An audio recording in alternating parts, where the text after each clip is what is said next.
Hoje, na classe dos jovens, estudaremos a lição de número 3, que tem como título Davi, o matador de gigantes. Esta história é contada no primeiro livro de Samuel, capítulo de número 17. Os nossos objetivos específicos são, em primeiro lugar, descrever o contexto da batalha entre Davi e Golias. Em segundo lugar, destacar a relevância da confiança em Deus. E, por fim, sensibilizar o jovem cristão sobre os desafios do mundo atual.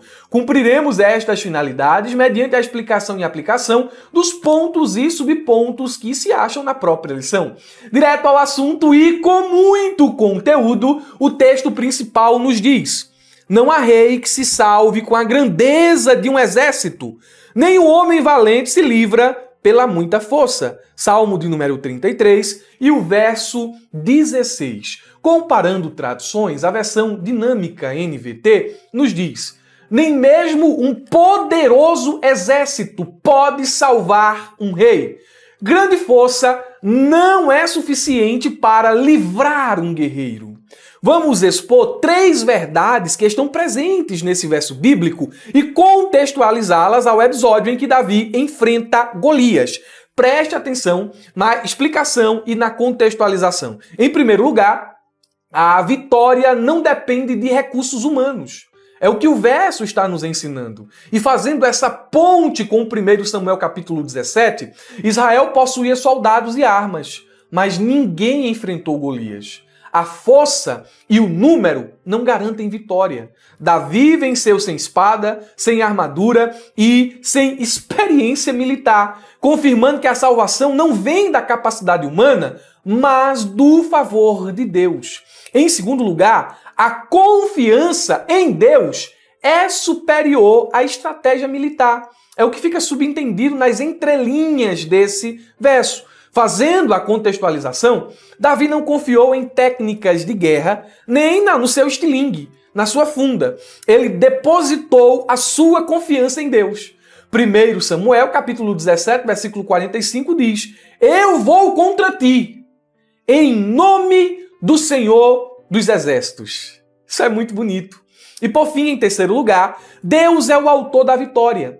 Davi declarou com convicção: a batalha é do Senhor. 1 Samuel, capítulo 17, versículo 47. A vitória não exalta o guerreiro, mas o Deus que concede a vitória. O Salmo 33, no seu verso 16, destaca que nenhuma força humana substitui a ação soberana de Deus. Toda a glória da vitória pertence somente a Ele. As suas realizações, as suas conquistas, não atribua a si mesmo. Atribua a Deus, o doador da vida, o doador das capacidades, aquele que concede as oportunidades. Toda honra e toda glória seja dada a Ele. O resumo da lição nos diz: Davi confiava em Deus e, diante dos insultos de Golias, derrotou o gigante. Na verdade, na vida cristã, também enfrentamos nossos desafios, os quais venceremos através da fé no Senhor. Então, diante de um contexto difícil, Davi teve coragem. Ele não voltou atrás, ele não foi covarde.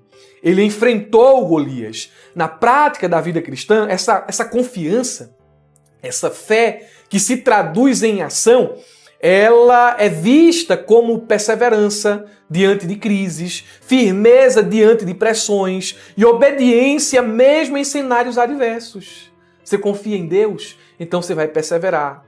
Você vai permanecer firme, você vai obedecer, mesmo quando todas as circunstâncias gritam para você se acovardar, para você desistir, para você tomar o caminho mais fácil. Isso é confiança, confiança que se traduz em ações.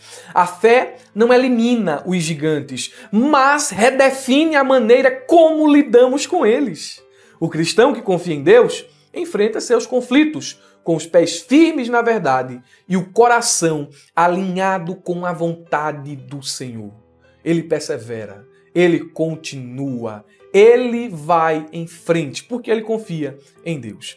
Vamos à exposição dos pontos e subpontos. Quero pedir aos meus irmãos do YouTube 3 coisas. Curtam, comentem e compartilhem. Só isso. Os irmãos estarão nos ajudando e o YouTube irá indicar esse vídeo a mais pessoas, amém? Em reciprocidade, está aqui na descrição do vídeo o subsídio que utilizo como roteiro para essa aula, para que os irmãos façam download gratuitamente. Tem um link azul aqui embaixo, é só clicar. Deus abençoe os irmãos da ferramenta EBD pela paciência. Esta aula vai primeiro para a plataforma da ferramenta, vocês assistem primeiro e depois nós liberamos para os nossos irmãos do YouTube. Qual é a finalidade? Que eles conheçam a plataforma da ferramenta. Uma ferramenta completa, extraordinária e muito acessível. Não custa uma pizza com Coca-Cola, né? Não dá isso. Não dá um preço de um livro, acesso anual. Dentro da plataforma da ferramenta, eu, o presbítero Herbert e a equipe que temos aqui, nos esforçamos semanalmente para entregar o melhor conteúdo complementar para você. E vai muito além da pré-aula e do subsídio que tem aqui no YouTube. Fluxograma, slide, motion, narração profissional, cursos de capacitação, tem muita coisa dentro da plataforma da ferramenta EBD.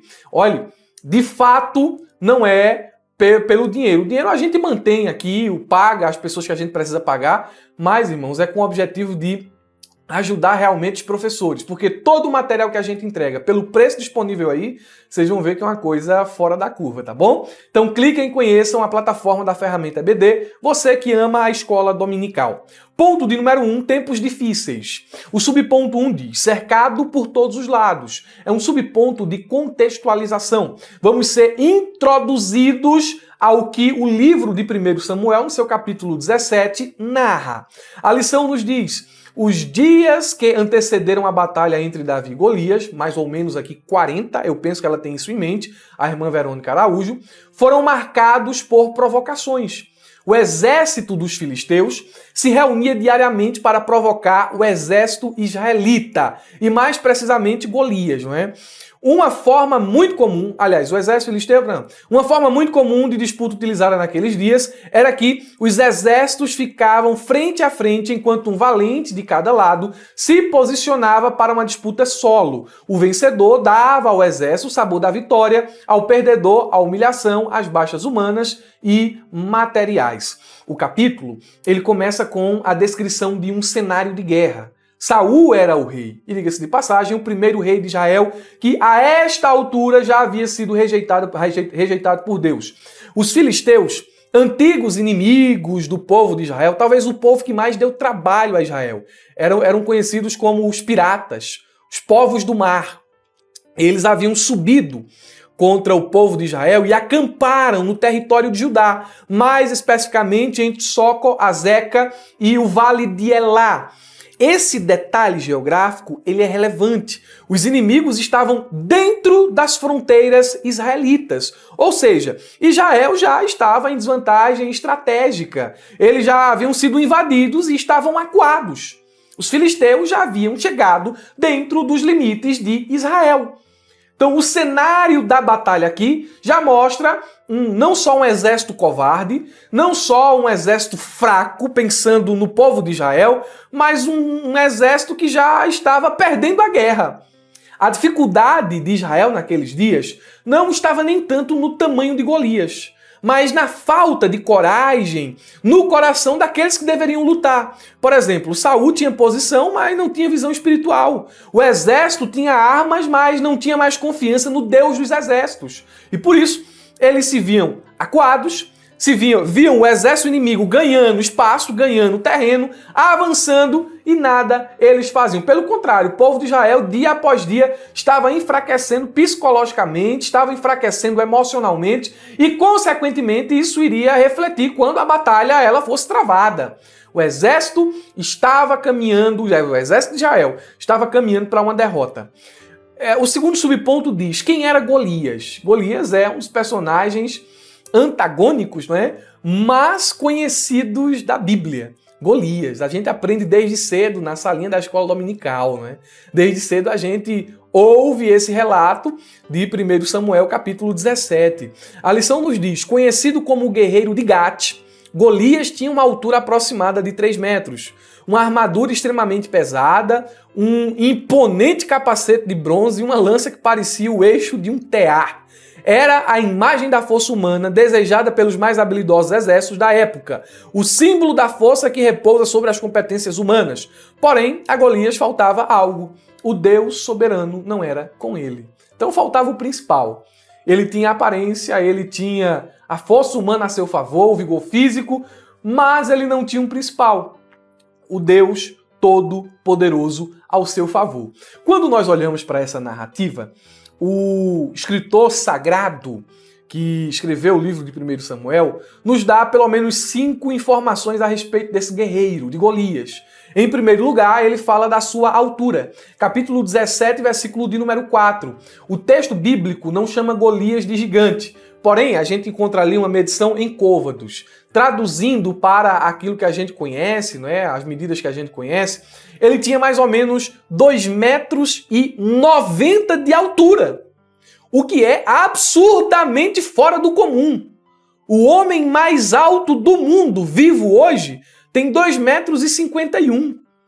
Então, Golias, ele era alguém extremamente alto. Eu me considero baixo, eu tenho 1,74 m. Agora, ver alguém que é praticamente o dobro do meu tamanho, misericórdia. O homem era muito alto. Pela altura, ele era muito imponente. Pela altura, realmente, ele causaria medo. Imagine você vendo alguém tão alto como Golias. O medo, não é? Só que o escritor sacro, ele nos dá mais algumas informações a respeito desse guerreiro filisteu. Em segundo lugar, a sua armadura. Versículos 6 e 7. Golias estava coberto da cabeça aos pés. Usava capacete, couraça, caneleiras de bronze. Sua indumentária de proteção pesava cerca de 100 quilos. Irmãos, eu tô gordinho aqui, acima do peso. Eu peso 95 quilos. Ai, meu Deus, eu tô dando aqui minha altura, tô dando meu peso, misericórdia. Mas vamos lá. Só para os irmãos, eu peso 95 quilos. É como se Golias fosse para a batalha com eu assim pendurado nas costas dele, na cacunda dele. Quando eu penso aqui na armadura de Golias, o peso que ela tinha aproximadamente, eu sou levado a pensar na força que esse homem tinha. Tem agora eu não sei como é que fala, né? Esse pessoal que pega peso, não é o bodybuilder, né? Bodybuilder é o musculosão, mas esse pessoal que trabalha com peso mesmo, assim. Tem agora um tal de Bitelo aí, não é? Que é muito conhecido nas redes sociais, que ele pega sacos de cimento, 2, 3, 4 sacos de cimento assim, 200 quilos de uma vez, faz coisa absurda. Golias era muito mais forte que Bitelo. Golias, só pelo peso da armadura, e provavelmente pela agilidade que ele tinha em combate, em se mover com tanto peso assim, além da massa corporal, ele era alguém muito forte. Muito forte. Em termos de comparação com os nossos dias, eu posso dizer que ele era mais forte que Bitelo. Era muito forte. A terceira informação que o comentarista nos dá é sobre suas armas. Golias usava um dardo de bronze, lança e espada. Além disso, ia adiante dele um escudeiro. Ele era um espetáculo de guerreiro, um cenário bizarro, né? À vista daquele que ia realmente batalhar contra ele. Provavelmente, ele era especialista no combate corpo a corpo, porque ele era o representante dos filisteus em uma luta solo, que garantiria o destino de ambos os exércitos. Então ele era alguém escolhido não só pelo tamanho, porque dizem por aí que tamanho não é documento, não é? E eu creio que seja verdade. Mas eu penso que Golias não foi escolhido à toa. Ele era alguém especialista no combate corpo a corpo. Em quarto lugar, o escritor sacro fala sobre o desafio de Golias. Golias, versículo 8, 9 e 16, desafiou o exército de Israel propondo um duelo em vez de uma batalha. Ele queria um homem para lutar com ele. Caso o duelista vencesse, os filisteus serviriam Israel. Do contrário, Israel serviria aos filisteus. Golias aqui está tão seguro de sua vitória que promete entregar seus compatriotas à escravidão. E meus irmãos, isso era além de todos os adjetivos que já mencionei aqui, Golias era alguém muito convicto de sua própria força, de suas próprias habilidades, era alguém muito convicto da vitória. Então, a confiança em uma batalha, em uma luta, ela faz toda a diferença. Você não pode ter excesso de confiança, mas você não pode entrar na guerra com medo. Você não pode entrar na batalha com sentimento de derrota. Porque aí senão, né, isso vai... Não é subestimar o inimigo. É confiar nas próprias habilidades e saber que vai entrar ali, vai vencer e vai dar o melhor. Golias era alguém muito confiante no seu aspecto psicológico. Eu vou entrar aqui, o guerreiro que vinha de Israel aí, eu passo ele na espada. E por fim, a sua afronta, versículo 10 e 11. Golias não apenas desafiou o soldado ou os soldados de Israel, mas também afrontou as tropas de Israel ao convocar um homem para lutar com ele. Quem era o homem aqui da luta? Quem era a pessoa mais alta do povo de Israel, senão Saul? O homem fisicamente e aparentemente mais preparado. Estava escondido entre os soldados. E isso era uma afronta ao exército do Deus vivo. O subponto 3 diz assim: a bênção e a maldição.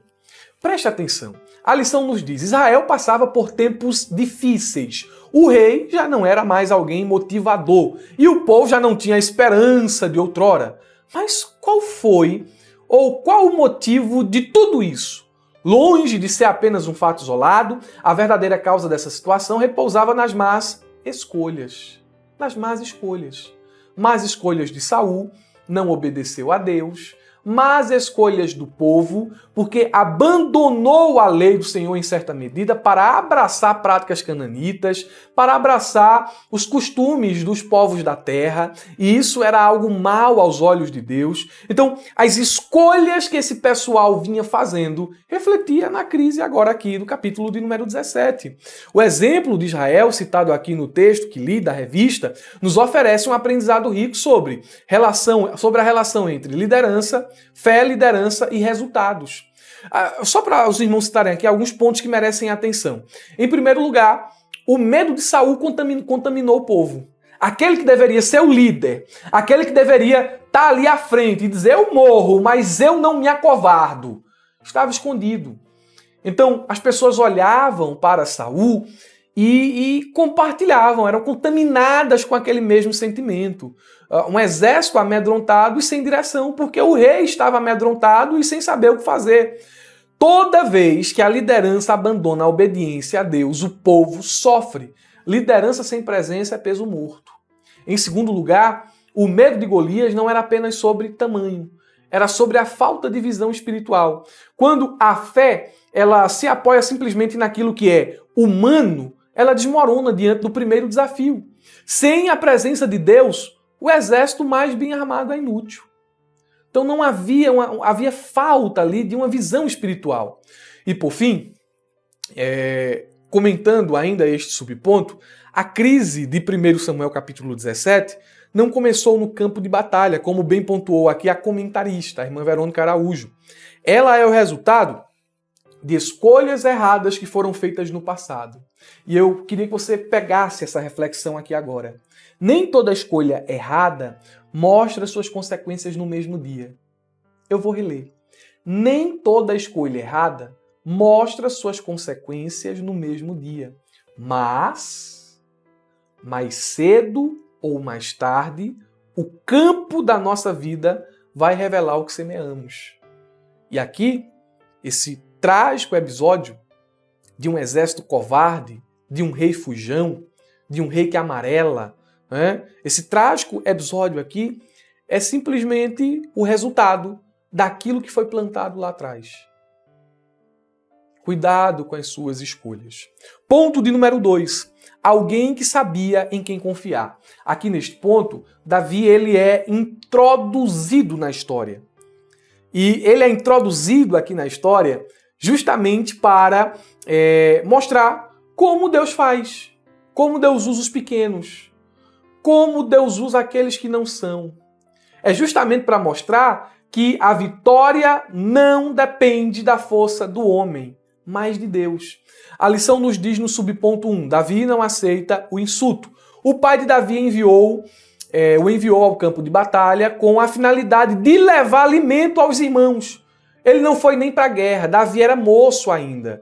Parece-me que a idade mínima para participar do exército naquela época era 20 anos, Davi não tinha nem isso.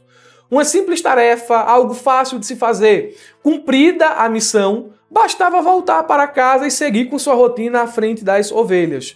O jovem era diferente dos demais. Ele sempre ia além em suas missões e dava sempre o seu melhor. As palavras afrontosas do gigante de Gate o deixaram incomodado. Então, quando ele levou os víveres ali para os seus irmãos e procurou uma notícia para poder levar aos pais a respeito do bem deles, ele ouviu a afronta de Golias. Ele não aceitou aquilo ali, ele foi incomodado com aquilo ali. Como alguém poderia dizer tais coisas? Davi, que confiava em Deus, começou a perguntar a todos quem enfrentaria esse grande desafio. Sem esmorecer, Davi apresentou-se para aceitar tal missão. Nós temos o texto bíblico aí, eu deixei no subsídio, 1 Samuel, capítulo 17, versículo 17 ao 23. A gente não vai ler aqui por uma questão de tempo. Mas vamos a uma exposição das verdades presentes nessa passagem bíblica. Primeira verdade: não despreze as tarefas pequenas, porque elas abrem portas para grandes oportunidades. Era uma tarefinha pequena.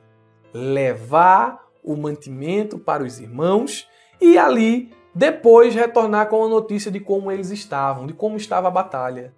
Só isso. Era uma coisa tão pequena de se realizar, mas ele realizou. Ele estava disponível, ele foi. E justamente por aproveitar, por ser fiel nessa tarefa tão pequenininha, uma porta grande se abriu. Porque agora ele não seria não só mais um músico na casa real, como um músico, Saul nem conhecia ele.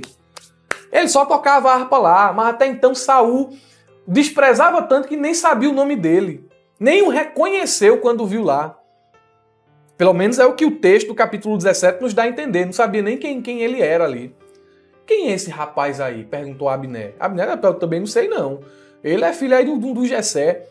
Então, presta atenção. Qual era a oportunidade ali? Não era só riqueza, não era só fama. Era começar a fazer parte da família real. Porque quem vencesse o gigante se casaria com uma das filhas de Saul. Meus irmãos, Deus tem um jeito tão especial de trabalhar.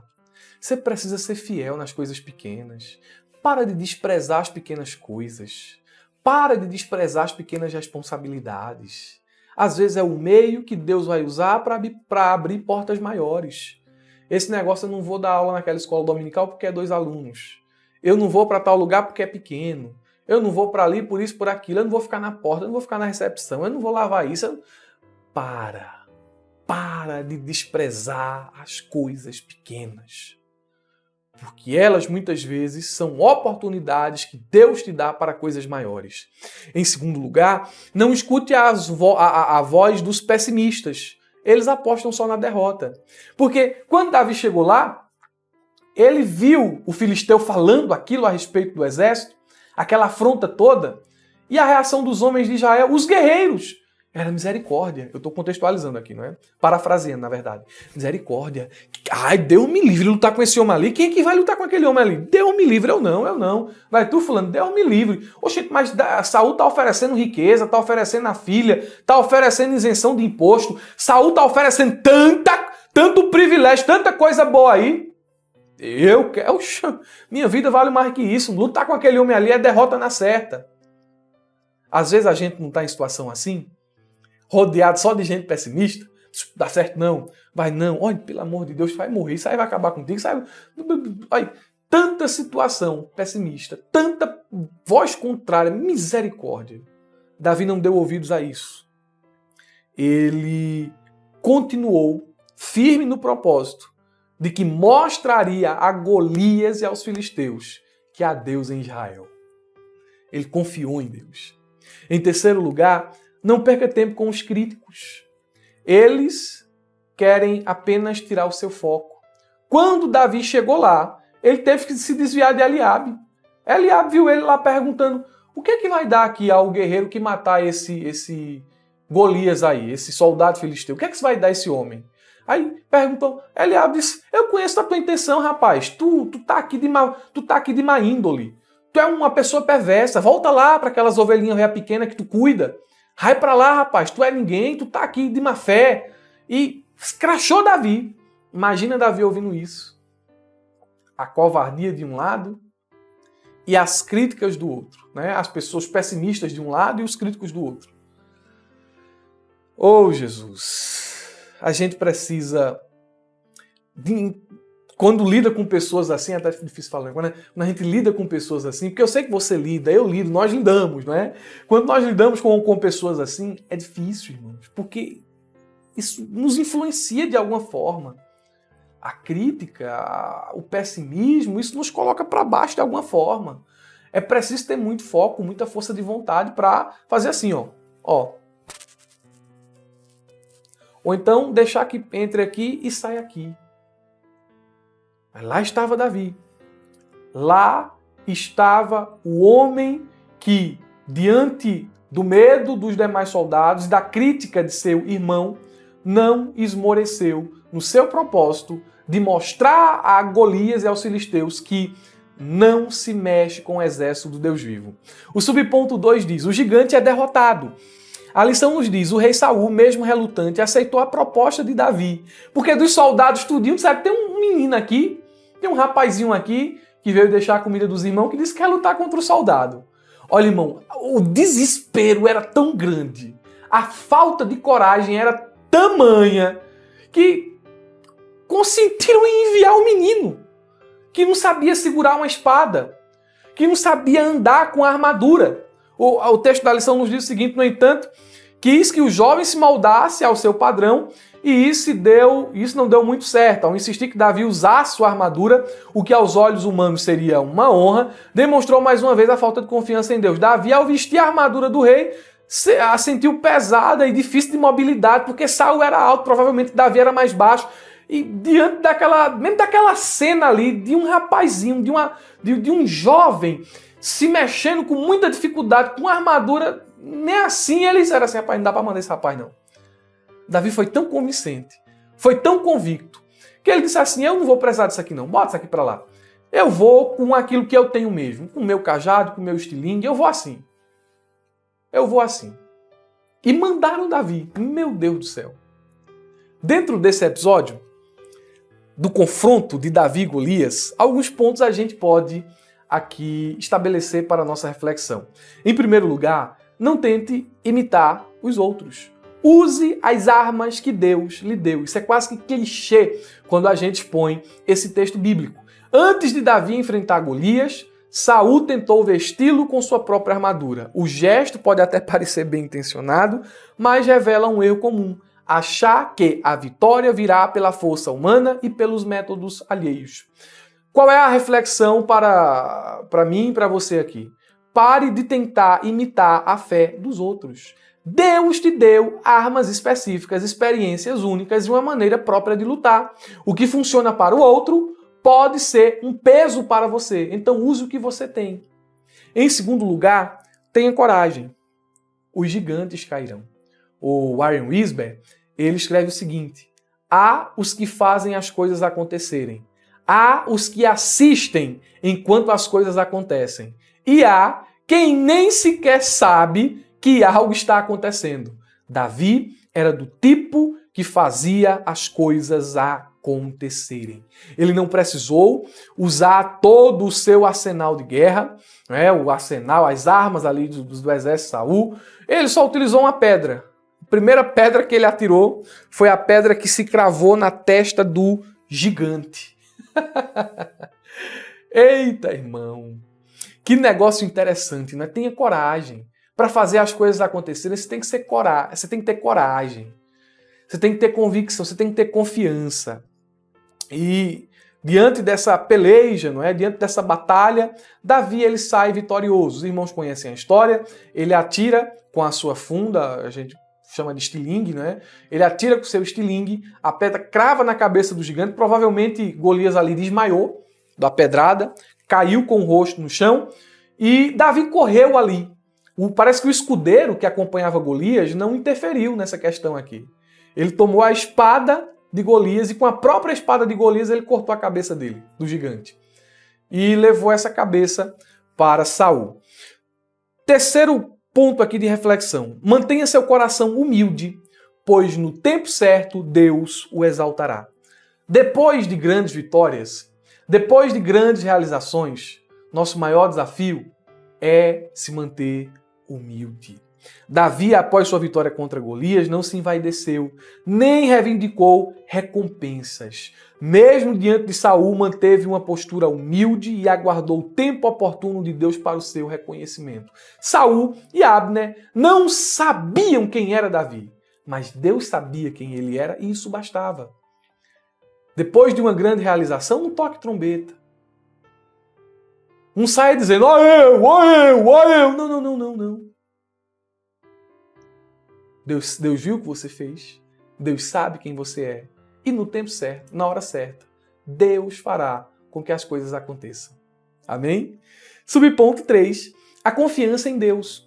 A lição nos diz, a confiança de Davi no poder de Deus fez toda a diferença na luta contra Golias e o exército filisteu. O filho de Jessé sabia de suas fragilidades, mas tinha total confiança de que Deus estava com ele, evidenciando a profundidade de sua fé e a qualidade de seu relacionamento com o Senhor.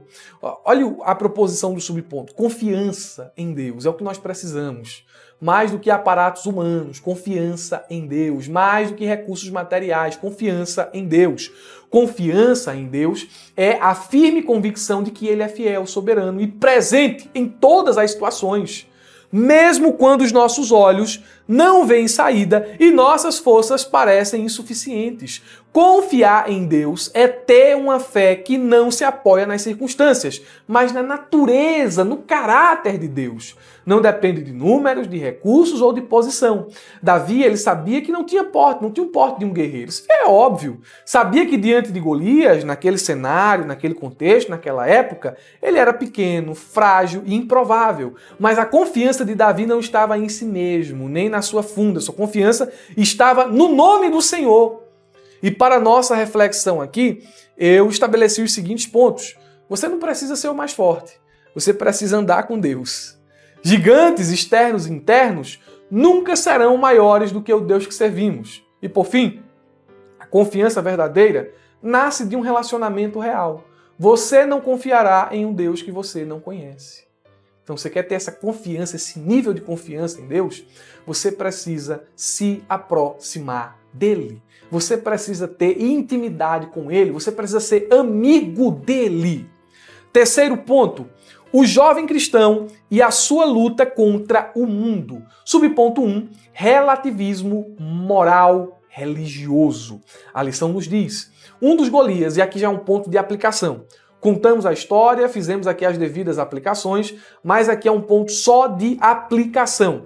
Ele vai dizer que Golias representa os desafios, representa um grande desafio, né? Golias representa um grande desafio. E ele vai agora fazer uma ponte para os nossos dias, mostrando quais são os Golias de hoje. Aí ele diz assim, relativismo moral religioso. Um dos Golias dos dias atuais é o relativismo, principalmente nos âmbitos moral e religioso. O relativismo se refere a um sistema no qual as verdades absolutas são questionadas e desvalorizadas. O que é relativismo moral? Relativismo moral é a ideia de que não existem verdades absolutas sobre o certo e o errado, e que os padrões éticos variam de pessoa para pessoa ou de cultura para cultura. O que é relativismo religioso? É afirmar que todas as religiões são igualmente válidas, como se todas levassem a Deus, negando a exclusividade da verdade revelada nas Escrituras. Essa filosofia, ela diz o seguinte, o que é verdade para você pode não ser verdade para mim. Não existe certo ou errado, tudo depende do ponto de vista.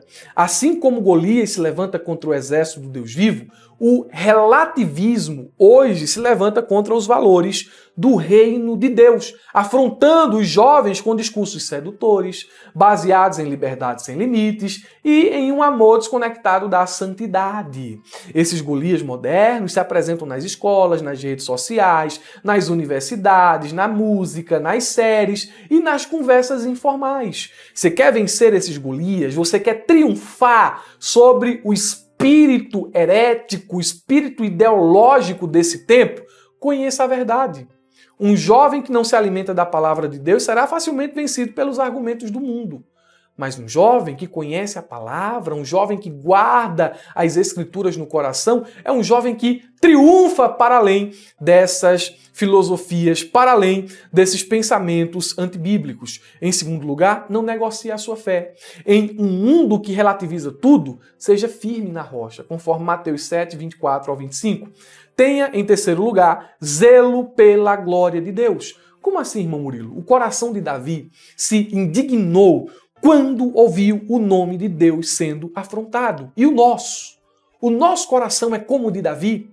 A gente fica indignado quando o nome de Deus é afrontado? Ou não? Ou a gente aceita? Ou a gente deixa as coisas acontecerem? O coração de Davi? Não, o coração de Davi se indignou. Então você precisa ser criterioso com certas amizades. Amizades que afrontam o nome de Deus, para lá. Você precisa ser criterioso com aquilo que você assiste. Essas séries aí das plataformas, não é? Que blasfemam de Deus, que expõem uma visão ateia, ateísta. Não é só uma questão de visão ateísta, mas uma visão de deboche. Isso não deve fazer parte daquilo que a gente consome, da nossa dieta de conteúdo. Não. Seja criterioso não só com as amizades, mas com aquilo que você vê e ouve. Tenha zelo pela glória de Deus. O segundo, Golias, os perigos do mundo virtual. A lição diz, há muito tempo, a internet deixou de ser um recurso exclusivo. Eu acho que está errado aqui. Há muito tempo. Tá certo. A internet deixou de ser um recurso exclusivo para atividades profissionais e acadêmicas e passou a fazer parte da vida de todos nós. Entre suas muitas funcionalidades, destacamos a possibilidade de interagir com diversas pessoas, além de proporcionar mais agilidade e eficácia a projetos pessoais. Contudo, com essas mudanças, os perigos do mundo virtual também passaram a integrar o cotidiano. O que é o mundo virtual? Você está participando aqui nesse momento de uma aula virtual. O que é o mundo virtual? É o ambiente digital criado por meio da tecnologia, redes sociais, plataformas de vídeo, jogos online, aplicativos, fóruns e espaços para interação digital, onde as pessoas se comunicam, expressam opiniões, formam identidades, olha o perigo aí, e constroem relacionamentos sem estarem fisicamente presentes. É um espaço que ultrapassa as barreiras geográficas, mas que também muitas vezes ignora barreiras morais. Apesar de ser um ambiente material, o mundo virtual é real em seus efeitos. Influencia comportamentos, modela pensamentos e afeta o coração.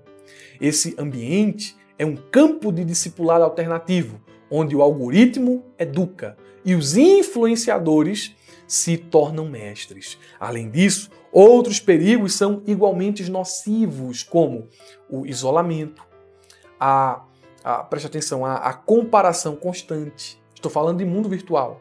Os vícios ocultos como a pornografia e muitos outros. São perigos que estão dentro deste mundo virtual, do qual todos nós hoje estamos, querendo ou não, incluídos.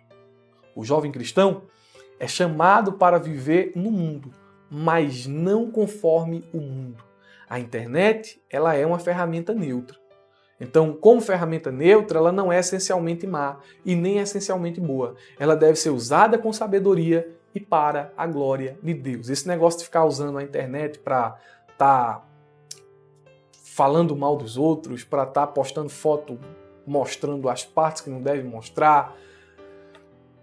Olha, para estar fazendo aquilo que não edifica, resumindo, isso aí não combina com crente. Suas redes sociais, aquilo que você faz, aquilo que você posta, aquilo que você vive no mundo virtual deve ser vivido para a glória de Deus. Por fim, banalização da sexualidade. A sexualidade faz parte da natureza humana e foi como todas as coisas criadas por Deus. Porém, infelizmente, nos dias atuais tem sido banalizada e distorcida, trazendo graves consequências. Nossa sociedade está cada vez mais sexualizada, levando as pessoas a enxergarem no sexo e na busca por prazer o sentido de suas vidas. O que é banalizar a sexualidade?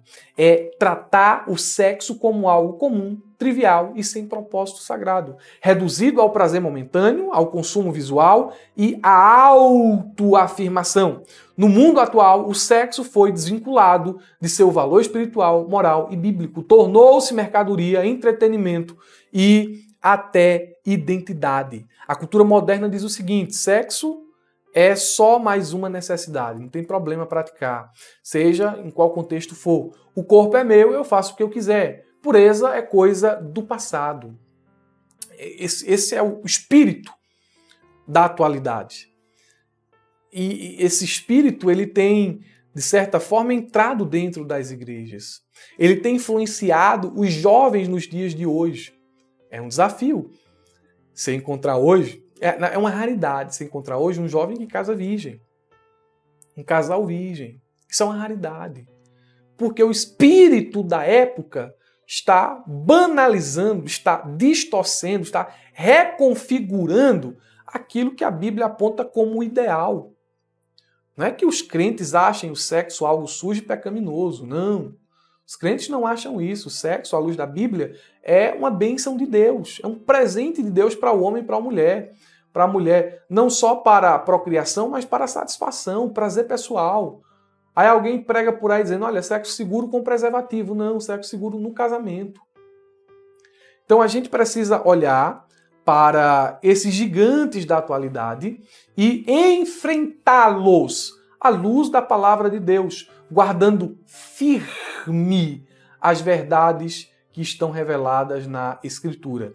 Eu deixei aqui alguns passos de como vencer o Golias da imoralidade sexual. Você pode conferir lendo e baixando o subsídio. Concluímos, meus irmãos, então, a nossa aula aqui e fica a nossa gratidão a Deus por uma aula boa, não é? Eu gostei dessa aula, uma aula muito boa, uma lição que até então eu achei bem organizada. Achei muito boa essa aula. Vai ser uma bênção para os irmãos, a ministração dessa aula em classe. Quem recebeu aí as dinâmicas na plataforma da ferramenta EBD, utilize-as em sala e qualquer coisa posta lá no Instagram e nos marca, tá bom? Você aplicando a dinâmica em classe. Se os irmãos utilizam o slide em sala, posta lá também no Instagram, nos marca lá, @abraajaula. Tenho certeza que a gente vai estar repostando e vai ser uma bênção ver os irmãos interagindo com as suas respectivas classes na escola dominical. Deus abençoe a todos, uma ótima aula, um ótimo final de semana e não se esqueça, abra a jaula!